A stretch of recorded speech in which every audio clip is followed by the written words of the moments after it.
ఈ పరిస్థితి ఇవాళ ఆటో వర్కర్లు ఆటో తమ్ముళ్ళు 6.5-7 లక్షల మంది ఉంటారు రాష్ట్రంలో. వాళ్ళందరూ బతుకుని ఆగం చేసిండ్రు.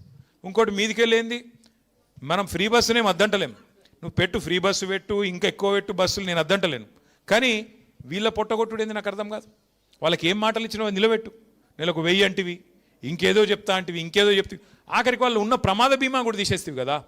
కేసీఆర్ గవర్నమెంట్లో ఆటో డ్రైవర్లకు, అసంఘటిత రంగంలో ఉండే డ్రైవర్లు దగ్గర 18 లక్షల మందికి ఎవరన్నా చచ్చిపోతే వాళ్ళ కుటుంబం రోడ్డు మీద పడద్దని 5 లక్షల బీమా పెట్టిండు కేసీఆర్ సార్.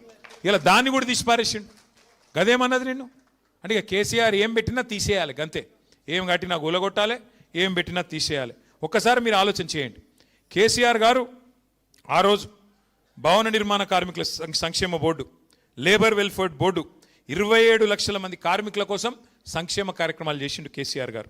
ప్రమాద బీమా, వైద్యం, వివాహ కానుక, ప్రసూతి కానుకలు. కేసీఆర్ కిట్ యాదుకుందా అమ్మ?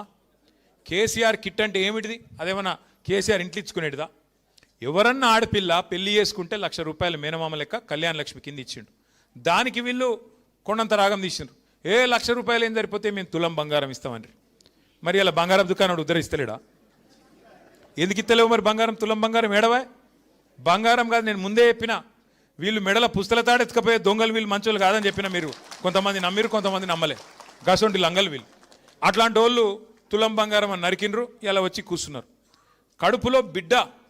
కడుపులో లగ్గమైన తర్వాత కడుపులో బిడ్డ పడితే ఆ బిడ్డ గవర్నమెంట్ ఆసుపత్రిలో ప్రసూతికి పోతే ఆడపిల్ల పుడితే మహాలక్ష్మి పుట్టిందని చెప్పి 13,000 రూపాయలు ఇచ్చి, మగపిల్లగాడు పుడితే 12,000 రూపాయలు ఇచ్చి, దాని వెనుక కూడా కేసీఆర్ గారి గొప్పతనం ఏందో మీకు ఒక్క నిమిషం చెప్తాను.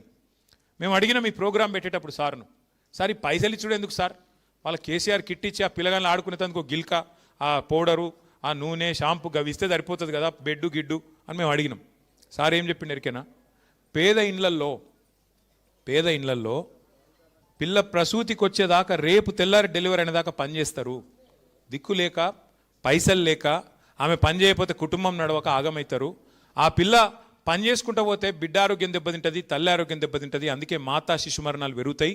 ఆ 6 నెలలు పని చేయకుండా నెలకు కనీసం 2,000 రూపాయల చొప్పున ప్రసూతికి ముందు, ప్రసూతి తర్వాత దానికోసం పైసలు ఇస్తున్నా అని చెప్పిండు. ఇంత ఆలోచన చేసిన ముఖ్యమంత్రి ఎవడన్నా ఉన్నాడా భారతదేశంలో?